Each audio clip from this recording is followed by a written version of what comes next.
دینی اور اسلامی بھائیوں، اللہ تبارک و تعالی بیان فرماتا ہے، اگر آپ باپ ہو، اگر آپ شوہر ہو، اگر آپ بھائی ہو، اگر آپ قوم کے بڑے ہو، خاندان کے بڑے ہو، اپنی ذمہ داری ادا کرنے میں سب سے پہلی نصیحت اپنے بچوں کے لیے ایسی کرو جیسے لقمان نے اپنے بیٹے کو کی۔ میرے بیٹے، اللہ کی ذات میں شرک نہ کرنا، بچوں کو شرک سے بچاؤ، پہلے توحید کی دعوت ان کو سب سے پہلے دو، شرک سے بچاؤ۔ اللہ قرآن میں کہتا ہے سورہ بقرہ کی 133 نمبر آیت میں، ام کنتم شہداء اذ حضر یعقوب الموت اذ قال لبنیہ ما تعبدون من بعدی، کیا تم یعقوب کی موت پر وہاں گواہ تھے، یعقوب کی موت پر حاضر تھے، جب یعقوب نے اپنے موت کے وقت اپنے بچوں کو جمع کر سوال کیا، ما تعبدون من بعدی، اے میرے بچوں، میرے مرنے کے بعد تم کس کی عبادت کرو گے، تم کس کی پوجا کرو گے؟ بچے کہنے لگے، قالوا نعبد الہک و الہ آبائک ابراہیم اسماعیل و اسحاق الہ واحدا ونحن له مسلمون، ہم ہمارے رب کی عبادت کریں گے، ہمارے باپ کے رب کی، ابراہیم و اسماعیل و اسحاق کے رب کی عبادت کر کے ہم ہمیشہ مسلمان رہیں گے، اور ہم مسلمانوں میں سے ہیں۔ اگر آپ باپ ہو، اپنے بچوں کو توحید کی دعوت دو، سب سے پہلے توحید کی نصیحت کرو، یہ ذمہ داری ہے آپ باپ ہونے کی۔ شوہر ہو، اپنے بیوی کو شرک سے بچاؤ، بیٹے ہو اپنے ماں باپ کو شرک سے بچاؤ، بیوی ہو اپنے شوہر کو شرک سے بچاؤ، جیسا کہ ام حکیم نے اپنے بیٹے اکرمہ بن ابی جہل کو شرک کی دنیا سے بچا کر توحید کا نعرہ بلند کرا کے نبی کے سامنے لا کر کھڑا کرتی ہے۔ نبی نے فتح مکہ کے بعد ان کو قتل کا آرڈر دے دیا تھا، اکرمہ بن ابی جہل جہاں بھی پکڑا جائے مار دیا جائے۔ اے اللہ کے نبی، 3 دن کی مہلت دیجئے، میں دعوت کا کام کروں گی میرے شوہر کے لیے۔ اکرمہ بن ابی جہل کی بیوی ام حکیم رضی اللہ عنہا اپنے شوہر کے لیے توحید کی دعوت کا کام کر کے شوہر کو توحید کی دعوت کا لمبردار بنا کے توحید پرست بنا کر لا کر کھڑا کرتی ہے۔ میرے دین اور اسلامی بھائیوں، مثالیں بہت ساری ہیں صحابہ میں۔ بیٹے ہیں تو انہوں نے ماں باپ کے لیے کیسے توحید کا کام کیا، شوہر ہیں تو بیوی کے لیے کیسے کیا، تب بے شمار مثال ہے، لیکن وقت مجھے اجازت نہیں دیتا صحابہ کرام کی لیسٹ کو لے کر میں آپ کے سامنے کھڑے ہو جاؤں۔ میرے دین اور اسلامی بھائیوں، اللہ تبارک و تعالیٰ قرآن مجید کے اندر ایک مثال بیان کرتا ہے۔ اللہ کہتا ہے، یا ایھا الناس ضرب مثل فاستمعوا له، اے لوگو، اللہ ایک مثال بیان کر رہا ہے، کان لگا کے سنو۔ قرآن کی آیت میں خود ایسا لکھ کر ہے، یا ایھا الناس، اے لوگو، ضرب مثل فاستمعوا له، اللہ ایک مثال بیان کر رہا ہے، کان لگا کے سنو۔ وہ مثال کیا ہے؟ ان الذین تدعون من دون اللہ، جو لوگ اللہ کو چھوڑ کر کسی اور کی پوجا کرتے ہیں، کسی اور کو پکارتے ہیں، لن یخلقوا ذبابا، وہ ایک مکھی بھی پیدا نہیں کر سکتے، ولو اجتمعوا له، اگر یہ تمام پیراں ولیاں، یہ تمام معبودان باطلہ بھی جمع ہو جائیں، وَإِن يَسْلُبْهُمُ الذُّبَابُ شَيْئًا، اگر کوئی مکھی ان کے کھانے کی اشیاء میں کوئی ذرہ بھی لے کر اڑ جائے، لا يستنقذوه منه، وہ اس چیز کو واپس کھینچنے کی بھی طاقت نہیں رکھتے۔ ضعف الطالب والمطلوب، جن لوگوں سے تم مانگ رہے ہو وہ بھی کمزور ہے، اور جو مانگنے والا ہے یہ بھی کمزور ہے، دونوں کمزور ہیں۔ اللہ مثال بیان کر رہا ہے، کان لگا کے سنو۔ تم جا کے اولادیں مانگتے ہو نا، بابا اولاد دے دے، ارے تیرا بابا اولاد کیا دے گا؟ اللہ کہتا ہے ایک مکھی نہیں پیدا کر سکتا، ایک مکھی نہیں پیدا کر سکتا، اولاد کہاں سے دے گا؟ دوسری جگہ اللہ کہتا ہے کہ ما لکم، یہ لوگ من قطمیر، کھجور کے اوپر کی گھٹلی کا جو چھلکا ہوتا ہے، یہ چھلکے کے بھی مالک نہیں ہے، چھلکا بھی نہیں بنا سکتے یہ لوگ، اتنے کمزور جن لوگوں کو تم اللہ کے ماں سوا پکارتے ہو۔ نبی علیہ السلام کے پاس بخاری مسلم کی روایت عدی بن حاتم آئے، ابھی ایمان نہیں لائے تھے، اہل کتاب میں سے تھے۔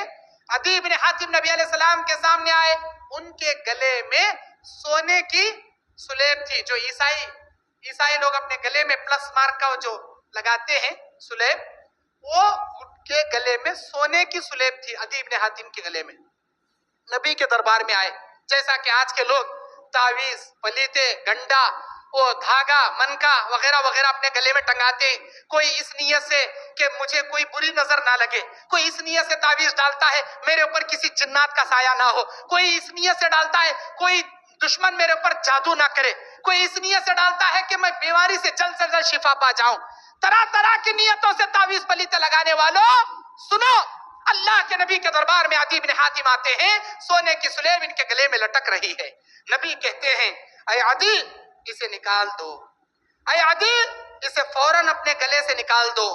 اتخذوا احبارهم ورهبانهم اربابا من دون اللہ، تم لوگوں نے اپنے علماء کو اللہ کے سوا رب بنا لیا ہے۔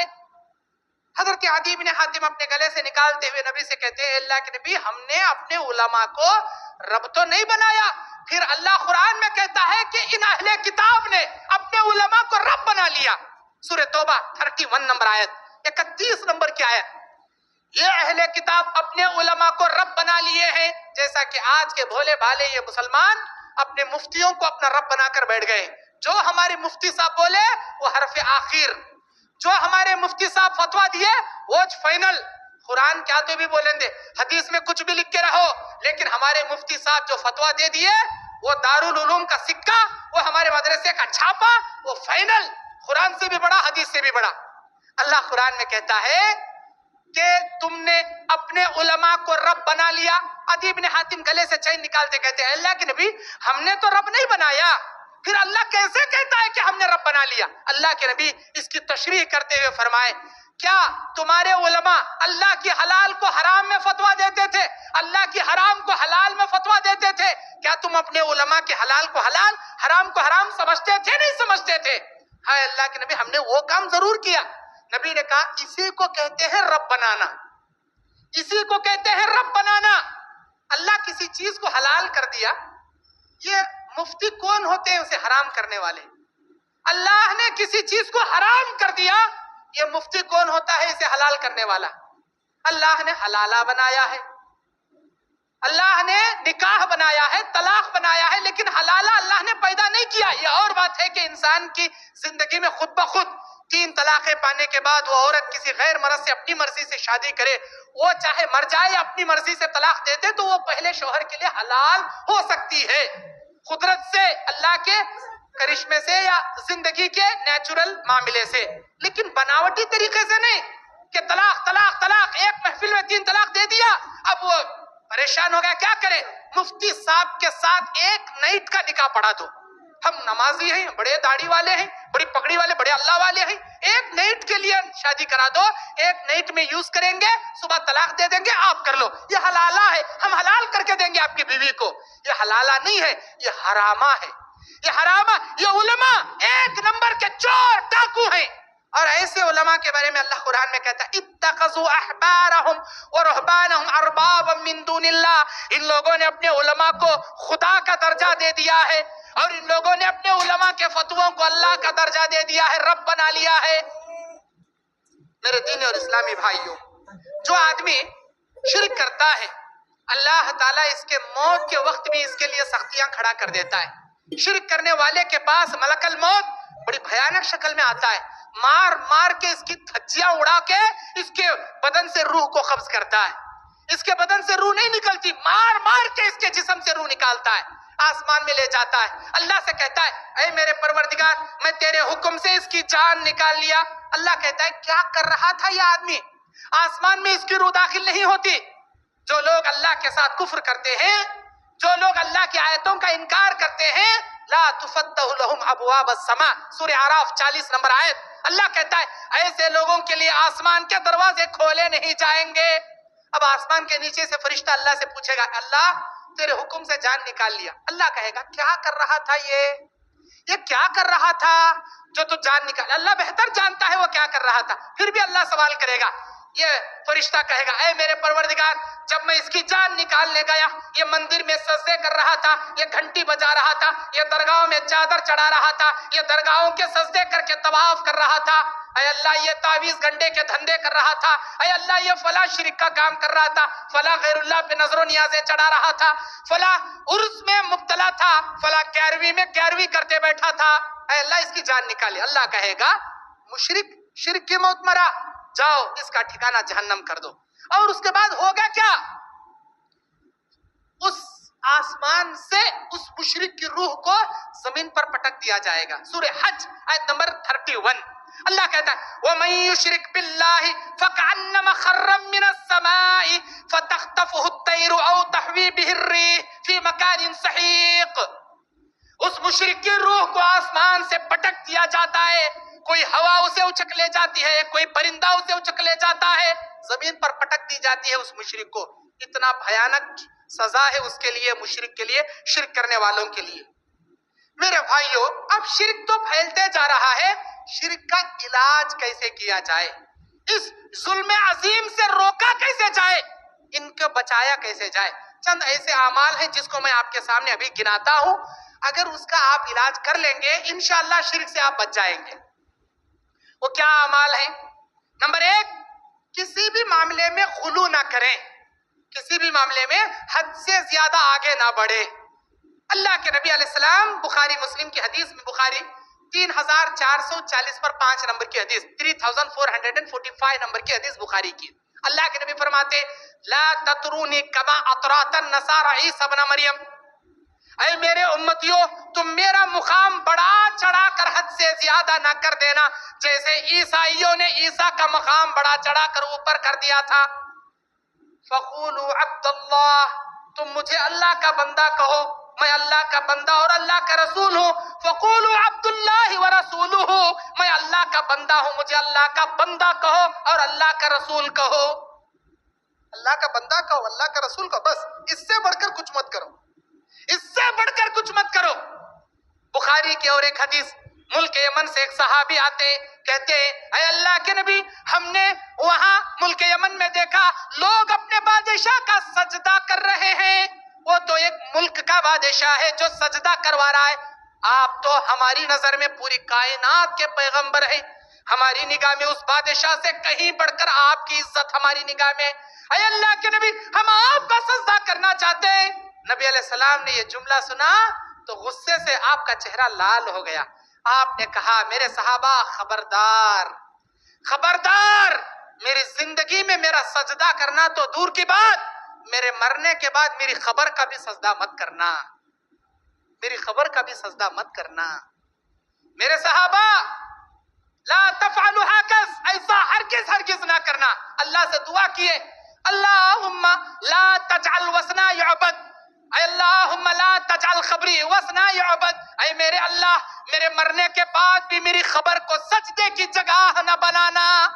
اللہ نے ہمارے نبی کی دعا قبول کیا اور آج سعودی عرب میں ایسے متوا، ایسے توحید پرستوں کے ہاتھوں میں وہ حکومت دے رکھا ہے، انڈیا کے مشرکین جا کر چما چمٹی کرنا چاہیں ڈنڈے لے کر مارتے ہیں وہاں پر، کوئی شرک کا کام الحمدللہ وہاں ہونے نہیں دیتے. کیوں؟ نبی کی دعا ہے. جب نبی کا سجدہ نہیں کر سکتے تو یہ پیرا، یہ ولی ہمارے نبی کے سامنے کیا حیثیت رکھتے ہیں جی، یہ کیا حیثیت رکھتے ہیں. نبی نے کہا اے میرے امتیوں، اگر میری امت میں سجدہ جائز ہوتا تو میں بیویوں کو حکم دیتا کہ وہ اپنے شوہروں کا سجدہ کرے، لیکن اللہ نے یہ سجدہ بھی حرام کر دیا. ایک ہی سجدہ ہے، اللہ کا سجدہ، وہ اللہ کے سجدہ کرو، قائم رہو، بس حد سے زیادہ آگے نہیں بڑھنا. غلو، انسان، اللہ کے نبی فرماتے ہیں ایاکم والغلو، غلو کرنے سے بچو، حد سے زیادہ آگے بڑھنے سے بچو. فإن غلو، اس لیے کہ یہ غلو، فإن أهلك من كان قبلكم الغلو فی الدین، اس لیے کہ تم سے پہلے کے امتیوں کو جس چیز نے برباد کر دیا وہ دین میں غلو کرنے کی وجہ سے پہلے کے لوگ برباد کر دیے گئے. غلو نہیں. میرے دین اور اسلامی بھائیوں، اللہ کے نبی صلی اللہ علیہ وسلم بیان فرماتے ہیں، صحیح مسلم شریف کی حدیث 970 نمبر کی حدیث، 970 نمبر کی حدیث، نہا رسول اللہ صلی اللہ علیہ وسلم ان یجسس قبر، نبی نے خبر کو مضبوط بنانے سے منع کیا. خبر کے اوپر چونا، سیمنٹ، فلاں فلاں ڈیزن، فلاں فلاں، خبر کو مضبوط کرنے سے نبی نے منع کیا. وَأَن يَقْعُدَ عَلَيْهِ، اور اس پر بیٹھنے سے منع کیا. وَأَن يُبْنَى عَلَيْهِ، اور اس پر کوئی عمارت کھڑا کرنے سے بھی نبی نے منع کیا. خبر پر نہیں کرنا چاہیے. یہ غلو ہے. اگر کوئی یہ ہمارے ابا کی خبر، یہ ہمارے اماں کی خبر اگر کوئی کرتا ہے، یہی چیز آگے چل کر شرک کا سبب بنتی ہے. میں ابھی اسی سال رمضان آندھرا چنئی کے پاس نیلور ضلع میں تھا، تمل ناڈو چنئی کے پاس. وہاں پر 12 شہید کی درگاہ ہے. ان لوگوں کا عقیدہ ہے کربلا کے میدان میں نبی کے خاندان کے 12 افراد جن کی گردنیں کٹ چکی تھی، ان کے دھڑ گھوڑے پر بیٹھے اور سیدھا نیلور آ کر دفن ہوئے. خود بخود دھڑ گھوڑے پر بیٹھ کر سیدھے آ کر آٹومیٹک وہاں پر دفن ہوئے. کیوں دفن ہوئے بھائی؟ سب چھوڑ کر وہ سعودی عرب سے، وہ کربلا کے میدان عراق سے نکل کے یہاں کیوں آئے؟ یہاں کیا رشتہ داری تھی؟ وہ بھی گردن نکل چکے، دھڑ گھوڑے پر بیٹھ کر یہاں آ کر دفن ہوئے. اور یہاں دفن ہونے کے بعد ہر سال عرس میں ایک رواج، پانی میں روٹیاں چھوڑنے کا رواج چلتا ہے. پانی میں روٹی چھوڑو، نیت کر کے روٹی چھوڑو. نوکری کی روٹی، چھوکری کی روٹی، بیٹے کی روٹی، فلاں باہر گوں کے ویزا پانے کی روٹی. وہ اعلان کرے گا مجھے نوکری مل چکی ہے، میں نوکری کی روٹی چھوڑ رہا ہوں. ایک آدمی چھوڑے گا، دوسرا آدمی پکڑے گا. اب وہ جیسے ہی پانی میں چھوڑا، دوسرا آدمی پانی میں وہ روٹی پکڑ کے اسے تھوڑا تھوڑا قطر قطر کے کھائے گا. بابا 12 شہید کی درگاہ مجھے بھی نوکری دلا دو. یہ نیت، یہ عقیدہ، یہ کیوں آیا؟ دین میں غلو کرنے کی وجہ سے آیا. دین میں غلو کرنے کی وجہ سے. یہ تمام اعمال غلو سے مشابہت رکھتے ہیں. غلو سے آپ بچ جائیں، انشاءاللہ شرک سے بچیں گے. نبی علیہ السلام زندگی کے آخری ایام میں مرض الموت میں مبتلا ہے. نبی کی ایسی مرض جو موت تک لے گئی. نبی اپنے مرض الموت میں مبتلا ہیں. اپنی زندگی کے آخری لمحوں میں نبی علیہ السلام اپنی امت کو دعوت توحید کا کام کرتے ہوئے نصیحتانہ آمیز میں یہ جملے بیان فرماتے ہیں: لعنت اللہ الیہود والنصارى، اللہ لعنت نازل کرے یہود و نصارہ پر، اتخذوا انبیاءہم مساجد قبورا، انہوں نے اپنے نبیوں کی خبروں کو سجدے کی جگہ بنا لیا. اللہ لعنتیں نازل کرے. نبی کی زندگی کا آخری ایام ہے، لیکن نبی کیا نصیحت کر رہے ہیں؟ نبی کے خبر پر سجدہ کرنے والے پر اللہ کی لعنت. اب آپ غور کرو اس حدیث میں، نبی کے خبروں پر سجدہ کرنے والے پر اللہ کی لعنت. اب پیروں کے سجدہ کرنے والوں پر، پیروں کے درگاہوں کا سجدے کرنے والوں پر کیا رحمت اترے گی؟ غور کیجیے آپ.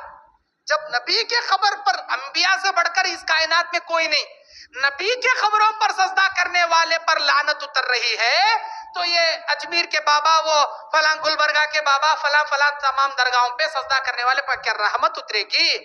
ڈبل لعنت اترے گی، اللہ کی لعنت. میرے دینی اور اسلامی بھائیوں، یہ